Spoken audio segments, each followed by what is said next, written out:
तो चलिए बुलेटिन की शुरुआत करते हैं। रायपुर में आज यानी 1 सितंबर से बिना हेलमेट के पेट्रोल पंप पर पेट्रोल नहीं मिलेगा। छत्तीसगढ़ पेट्रोलियम डीलर एसोसिएशन ने यह फैसला लिया है। अगर कोई बिना हेलमेट पेट्रोल भराने को लेकर विवाद करेगा या हंगामा करेगा तो उसके खिलाफ प्रशासन और पुलिस सीधे कार्रवाई करेगी। एसोसिएशन के नो हेलमेट नो पेट्रोल अभियान को प्रशासन ने भी पूरा सपोर्ट किया है। बिना हेलमेट के पेट्रोल नहीं मिलने पर जो लोग विवाद करेंगे उनसे सीधे पुलिस निपटेगी। पंप वाले इसकी शिकायत डायल 112 में कर सकते हैं। पुलिस से जारी आंकड़ों के मुताबिक हेलमेट नहीं लगाने की वजह से रायपुर में पिछले 7 महीने में 214 लोगों ने जान गंवाई है, जबकि 150 से ज्यादा को गंभीर चोटें आई। इसी तरह सीट बेल्ट नहीं लगाने की वजह से 20 से ज्यादा लोगों की जान गई है। इसमें अधिकांश कार ड्राइवर हैं। तो नो हेलमेट नो पेट्रोल अभियान की शुरुआत आज यानी 1 सितंबर से हो गई है। राजधानी में अभियान शुरुआत दिन से दिखा बेअसर। वाहन चालक पेट्रोल पंपों पर आसानी से पेट्रोल भरवा रहे हैं।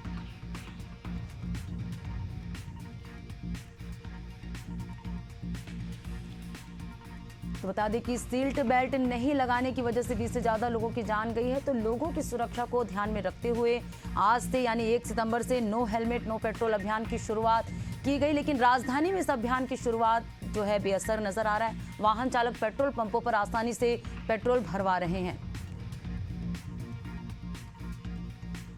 तो राजधानी में अभियान शुरुआत दिन से ही बेअसर नजर आ रहा है। वाहन चालक पेट्रोल पंपों पर आसानी से पेट्रोल भरवा रहे हैं।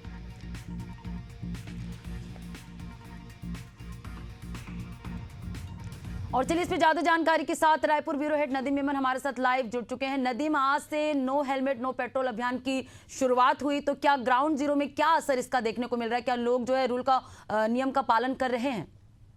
देखिए, आपको बताना चाहूँगा कि आज राजधानी रायपुर में यानी रायपुर ज़िले में पेट्रोल पंप एसोसिएशन की पहल पर आज से बिना हेलमेट के पेट्रोल नहीं देने का निर्णय लिया गया था। इसके लिए प्रदेश के उप मुख्यमंत्री अरुण साह और रायपुर के कलेक्टर जो है गौरव से उन्होंने अपना ज्ञापन भी दिया था, उन्होंने प्रतिवेदन भी दिया था और कहा था कि इस पर प्रशासन का सहयोग चाहिए। इसके तहत जो है आज से ये निर्णय लिया गया था और इसके तहत राजधानी रायपुर के पेट्रोल पंपों पर इसका असर जो है बेअसर जो है वो दिखने को मिला, क्योंकि जिस तरह से राजधानी रायपुर में आज पहला दिन था और पहले दिन जब हम ग्राउंड जीरो पर गए तो वहाँ पर बिना हेलमेट के भी लोग आसानी से पेट्रोल ले पा रहे थे। हालांकि कुछ जगहों पर बिना हेलमेट के पेट्रोल नहीं दिया जा रहा था, तो कुछ जगहों पर जो है वो बिना हेलमेट के पेट्रोल आसानी से मिल जा रहा था। कहीं ना कहीं इस अगर मामले को देखें तो आम जनता की सुरक्षा से जुड़ा हुआ मामला है, क्योंकि आंकड़े अपने आप में बहुत कुछ कहते हैं। बीते जनवरी से अगस्त 2025 में लगभग जो 1310 सड़क हादसे हुए हैं, जिसमें 413 लोगों की मौत हुई है और 880 लोग गंभीर रूप से घायल हुए हैं। वहीं अगर आपको बताना चाहूँगा कि सड़क हादसों में मौतों का जो मामला है 70% जो हादसों की जद में आया वो बाइक सवार लोगों की संख्या है। ऐसे में सवाल ये उठता है कि जब ये अभियान आम जनता के हितों के लिए अपनाया गया तो पेट्रोल पंप जो एसोसिएशन है वही पेट्रोल पंप संचालक अपने इस एसोसिएशन के इस अभियान को कहीं ना कहीं धता बताते हुए बिना हेलमेट के भी आसानी से पेट्रोल देते हुए नजर आ रहे हैं। हालांकि आज पहला दिन है, पहले दिन में कई पेट्रोल पंप के संचालकों ने कहा कि ये पहला दिन है, लोगों को समझाइश दी जा रही है, लोगों को जो है वो निर्देश दिया जा रहा है, लोगों से निवेदन किया जा रहा है कि अब से जो पेट्रोल आप लेंगे तो बिना हेलमेट के नहीं दिया जाएगा। लेकिन देखिए, इसके साथ ही बैनर पोस्टर भी जो है पेट्रोल पंप में दिखने चाहिए थे, वो नज़र नहीं आए। लोग आसानी से जो है पेट्रोल जो है अपनी गाड़ी 2 व्हीलर के लिए आसानी से लेते हुए। तो ऐसे में इससे पहले भी कई बार जो है आयोजन जो है इस तरह की बातें की गई है, निर्देश दिया गया है प्रशासन की तरफ से, लेकिन जो है रिजल्ट ज़ीरो रहा। हालांकि पुलिस प्रशासन का कहना है कि इस अभियान का हम स्वागत करते हैं और इसके साथ ही अगर जो कोई इस अभियान को में अगर पेट्रोल पंप संचालक के साथ या वहां पर काम करने वाले कर्मचारियों के साथ किसी भी तरह से अभद्र व्यवहार करता है या किसी भी तरह से अप्रिय घटना करता है तो उस पर पुलिस सख्त एक्शन लेते हुए नजर आएगी, क्योंकि पुलिस खुद इस अभियान को समर्थन करती हुई नजर आ रही है, जिला प्रशासन समर्थन करता हुआ नजर आ रहा है। ऐसे में इस अभियान को कामयाब आम जनता की जागरूकता के बिना नहीं बनाया जा सकता। तो ऐसे न्यूज़ लगातार इस मुद्दे पर जो है काम कर रहा है, बता रहा है और इससे पहले भी हमने कई बार हेलमेट को लेकर के खबर चलाई और उसके बाद ये निर्णय जो है आम जनता के पक्ष में लिया गया है। बिल्कुल नदीम, तो नो हेलमेट नो पेट्रोल अभियान कितना कारगर साबित होगा धरातल पर, ये तो आगे आने वाले समय बताएगा। फिलहाल इसका जो असर है आज पहले दिन में ही बेअसर नजर आ रहा है। शुक्रिया नदीम तमाम जानकारी से जुड़ने के लिए। अगली खबर की रुख करेंगे। चिरमिरी से बड़ी खबर सामने आ रही। कोरिया कॉलोनी में एससीसीएल ने लोगों की बिजली कनेक्शन काटे। नाराज क्षेत्रवासी सड़क पर उतरकर प्रदर्शन कर रहे हैं। नगर पालिका निगम चिरमिरी में मूलभूत सुविधा के लिए परेशान है लोग। निगम बनने के 25 साल बाद भी एससीसीएल पर है लोग निर्भर। हजारों की संख्या में लोग बिजली के बिना परेशान हैं। तो चिरमिरी से ये तस्वीरें सामने है जहां लोग प्रदर्शन कर रहे हैं। कोरिया कॉलोनी में एससीसीएल ने लोगों की बिजली कनेक्शन काट दिए, जिसको लेकर यहां पर विरोध प्रदर्शन लोग कर रहे हैं। नाराज क्षेत्रवासी सड़क पर चक्का जाम करके बैठे हुए हैं। नगर पालिका निगम चिरमिरी में मूलभूत सुविधाओं के लिए लोग परेशान हैं। निगम बनने के 25 साल बाद भी एससीसीएल पर लोग जो हैं निर्भर हैं। और चलिए इस पे ज्यादा जानकारी के साथ शराफत अली संवाददाता हमारे साथ जुड़ चुके हैं। शराफत, एससीसीएल ने लोगों के बिजली कनेक्शन काटे, जिसको देखते हुए विरोध कर रहे हैं क्षेत्रवासी। आपसे जानना चाहेंगे अभी क्या है अपडेट?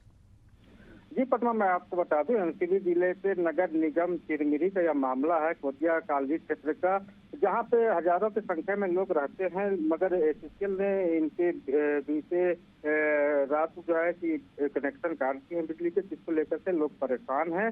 और परेशान होने के बाद ये सड़क पर उतर गए हैं, आंदोलन कर रहे हैं, प्रदर्शन कर रहे हैं, शासन से मांग कर रहे हैं कि हम जो मूलभूत सुविधा है उसको लेकर के हम लोग लगातार प्रदर्शन कर रहे हैं, मांग कर रहे हैं, लेकिन सरकार हमारी सुन नहीं रही है। और एससीसीएल जो है आए दिन या तो बिजली कनेक्शन काट देता है या पानी की सुविधा सही तरीके से नहीं देता है। सड़क के हाल तो खस्ता हालही है, जिसको लेकर के लोग नाराज हैं। छोटे छोटे बच्चे हो, महिला हो, पुरुष हो, सभी जो है कि सड़क पर बैठे हुए हैं और आंदोलन कर रहे हैं। अधिकारी का क्या कहना है इस मामले में, क्योंकि चक्का जाम करते हुए क्षेत्रवासी जो है सड़क पर ही बैठे हुए हैं, अपनी मांग पूरी करने को लेकर प्रदर्शन कर रहे हैं? कुछ दिन पहले भी ये मामला एक बार सामने आया था, तब यहाँ के जनप्रतिनिधि और जो यहाँ के अधिकारी हैं उनके द्वारा ये कहा गया था कि अब यहाँ पे मीटर लगाया जाएगा और जिससे लोगों को घर में बिजली कनेक्शन दी जाएगी, मगर इस पर कोई पहल नहीं हुआ। और एससीसीएल जो है कि बिजली देने से मना कर दी है और कनेक्शन काट चुकी है और लोग परेशान हैं। जी बिल्कुल, तो कोरिया कॉलोनी में एससीसीएल के बिजली कनेक्शन काटने से लोग नाराज हैं और यहाँ चक्का जाम कर रहे हैं। शुक्रिया शराफत तमाम जानकारी से जुड़ने के लिए।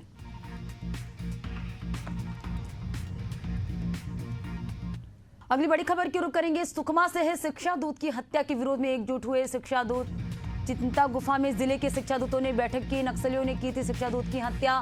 नक्सलियों से मांगा शिक्षा दूतों की मुखबिरी करने का सबूत। प्रशासन से भी शिक्षा दूतों ने सवाल किया है।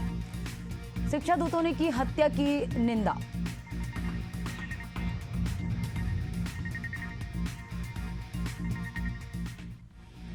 तो सुकमा से तस्वीरें सामने आई है। शिक्षा दूत की हत्या के विरोध में एकजुट हुए हैं तमाम शिक्षा दूत। चिंता गुफा में जिले के शिक्षा दूतों ने बैठक की। नक्सलियों ने की थी शिक्षा दूत की हत्या। नक्सलियों से मांगा शिक्षा दूतों की मुखबिरी करने का सबूत। प्रशासन से भी शिक्षा दूतों ने सवाल किया है। और चलिए इस पे ज्यादा जानकारी के साथ गौरव तिवारी हमारे साथ जुड़ चुके हैं। गौरव, शिक्षा दूत की हत्या के बाद जो तमाम शिक्षा दूत है वो प्रदर्शन कर रहे हैं, आपसे जानना चाहेंगे अभी क्या अपडेट है? जी, सुकमा जिले में सिलगेर थाना क्षेत्र का मामला है और सिलगेर क्षेत्र में एक शिक्षा दूत लक्ष्मण बारसे की कुछ दिनों पहले धारदार हथियार से हत्या हुई थी, जिसको लेकर के अब सुकमा जिले के सारे शिक्षा दूत जो है एकजुट हुए हैं और उन्होंने चिंता गुफा जो है गगरगुंडा के आगे, वहां पर जो है एक बैठक आयोजित कर सभी शिक्षा दूतों ने ये बैठक रखी कि लगातार शिक्षा दूत को इस प्रकार से जो नक्सली मार रहे हैं उसको लेकर क्या कर सकते हैं। उन्होंने जिला प्रशासन से भी ये सवाल किया है, क्योंकि शिक्षा दूत हमेशा नक्सल क्षेत्र में जो है शिक्षा का प्रसार करते हैं। कई नक्सली क्षेत्र ऐसे हैं जहाँ पर आज भी स्कूल नहीं है, वैसे क्षेत्र में शिक्षा दूत लगातार आदिवासी बच्चों को शिक्षा दे रहे हैं। तो उनको अब जब नक्सली मार रहे हैं तो उनको लेकर अब शिक्षा दूतों में भी काफी रोष है और उन्होंने जिला प्रशासन से भी ये सवाल किया है कि क्यों इस प्रकार के कृत्य नक्सली कर रहे हैं, उसको लेकर कुछ कड़ी कार्रवाई की जाए। और खुद भी बैठक कर रहे हैं। तो एक प्रकार से शिक्षा दूतों की जो ये पहल है वो नक्सलियों के खिलाफ एक आवाज है, क्योंकि शिक्षा दूत हमेशा से बच्चों को पढ़ाने के सिवा वो शांत अपना कार्य शांति से करते हैं, लेकिन नक्सली नहीं चाहते कि अंदरूनी क्षेत्रों में, आदिवासी क्षेत्र में जो बच्चे पढ़ लिख कर नक्सल के खिलाफ जाए या नक्सल विचारधारा से ऊपर उठ के अपनी जीवन जिए या कुछ भी इस प्रकार का कृत्य करें जिनसे अंदरूनी क्षेत्रों में जो विकास हो। तो इसको लेकर के काफी जो है नक्सलियों को एक प्रकार से जो शिक्षा दूत के द्वारा जो क्षति पहुंचाई जाती है वो नक्सलियों को बर्दाश्त नहीं हो रहा है।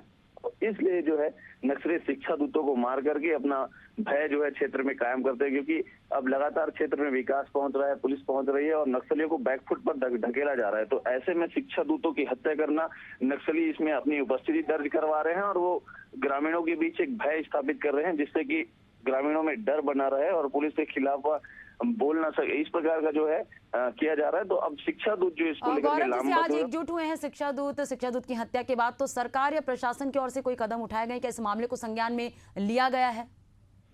जी अभी मैं बता दूं आपको कि कल जो है सिलगेर में जो हत्या की गई थी शिक्षा दूत को, उसको लेकर के सारे शिक्षा दूतों ने बैठक की थी। बैठक का एक वीडियो वायरल हुआ है, वीडियो निकल करके बाहर आया। अब शिक्षा दूतों ने बैठक करके जिला प्रशासन में, सुकमा जिला प्रशासन पहुंच करके प्रशासन के मुखिया से मुलाकात करेंगे। उसके बाद उनसे चर्चा करेंगे कि इस प्रकार से शिक्षा दूतों की हत्या के बाद अब जिला प्रशासन उनके लिए क्या सुविधा दे रही है या किस प्रकार की जो उनकी सुरक्षा देगी। तो इसको लेकर के शिक्षा दूतों की पूरी जो टीम है और जिला प्रशासन से मिलेगी। जी जी बिल्कुल गौरव, तो आगे देखने वाली बात होगी कि किस तरह से इनकी मांगे पूरी होती है। फिलहाल एकजुट हो गए हैं शिक्षा दूत और अपनी मांग रख रहे हैं। शुक्रिया दीपक, माफ कीजिएगा गौरव, तमाम जानकारी से जुड़ने के लिए।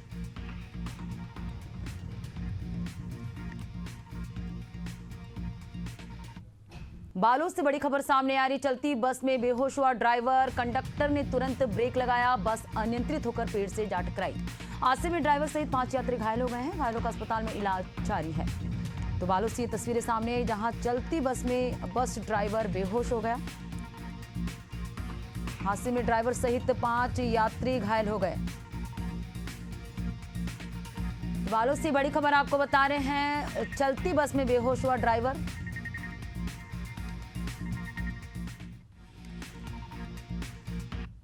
और चलिए इस बीच आरंग से बड़ी खबर सामने आ रही है। अवैध रेत उत्खनन पर खनिज विभाग की बड़ी कार्रवाई, 13 रेत से भरे वाहनों को जब्त किया है। देर रात आरंग क्षेत्र में महानदी में चल रहे अवैध उत्खनन पर एक्शन लिया गया है। रायपुर कलेक्टर के निर्देश पर यह कार्रवाई हुई है। तो अवैध उत्खनन के खिलाफ यहां बड़ा एक्शन लिया गया। रायपुर कलेक्टर के निर्देश पर कार्रवाई हुई है। बड़ी खबर आपको बता रहे हैं, आरंग से अवैध रेत उत्खनन पर खनिज विभाग ने बड़ी कार्रवाई की है। 13 रेत से भरे वाहनों को जब्त किया गया। देर रात आरंग क्षेत्र में महानदी में चल रहे अवैध उत्खनन पर यहां पर खनिज विभाग ने बड़ा एक्शन लिया है। रायपुर कलेक्टर के निर्देश पर यह कार्रवाई हुई है। तो अवैध रेत उत्खनन पर खनिज विभाग ने बड़ी कार्रवाई की है। 13 रेत से भरे वाहनों को यहां पर विभाग ने जब्त किया है। दरअसल देर रात आरंग क्षेत्र में महानदी में चल रहे अवैध उत्खनन पर यहां पर विभाग ने एक्शन लिया है। रायपुर कलेक्टर के निर्देश पर यह बड़ी कार्रवाई हुई है।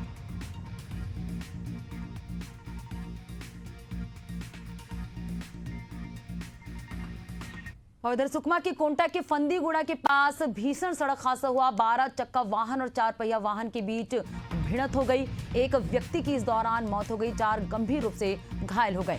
कोंटा थाना क्षेत्र का ये पूरा मामला है। तो सुकमा से बड़ी खबर आपको बता रहे, जहां भीषण सड़क हादसा हो गया। इस हादसे में एक व्यक्ति की मौत हो गई, 4 व्यक्ति गंभीर रूप से घायल हो गए। कोंटा थाना क्षेत्र का ये पूरा मामला है। तस्वीरें सामने आई है सुकमा से, जहां भीषण सड़क हादसा हुआ। कोंटा के फंदीगुड़ा के पास ये भीषण सड़क हादसा हुआ। 12 चक्का वाहन और 4 पहिया वाहन के बीच भिड़ंत हुई। एक व्यक्ति की इस हादसे में मौत हो गई और 4 जो है गंभीर रूप से घायल हो गए। कोंटा थाना क्षेत्र का ये पूरा मामला है, जहां भीषण सड़क हादसा हुआ।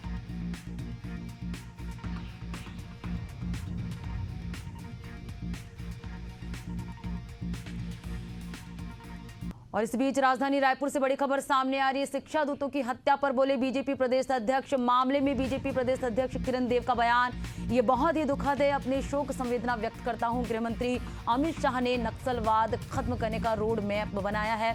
सीएम शायद सभी बातों की चिंता कर रहे हैं। किरण देव ने अपने बयान में कहा, कांग्रेस ने 5 साल में छत्तीसगढ़ को अपराध का गढ़ बना दिया था। छत्तीसगढ़ अब विकास की रफ्तार पकड़ रहा है। तो सुकमा में हुए शिक्षाविद की हत्या के बाद प्रदेश अध्यक्ष किरण सिंहदेव का बयान सामने आया है। उन्होंने शोक व्यक्त की है शिक्षा दूतों की हत्या पर, बोले बीजेपी प्रदेश अध्यक्ष। मामले में बीजेपी प्रदेश अध्यक्ष किरण देव का बयान सामने आया है। ये बहुत ही दुखद है, अपनी शोक संवेदना व्यक्त करता हूं। गृह मंत्री अमित शाह ने नक्सलवाद खत्म करने का रोड मैप बनाया है। सीएम शायद सभी बातों की चिंता कर रहे हैं। किरण देव ने अपने बयान में कहा ये बात, कहा कि कांग्रेस ने 5 साल में छत्तीसगढ़ को अपराध का गढ़ बना दिया था। छत्तीसगढ़ अब विकास की रफ्तार पकड़ रहा है।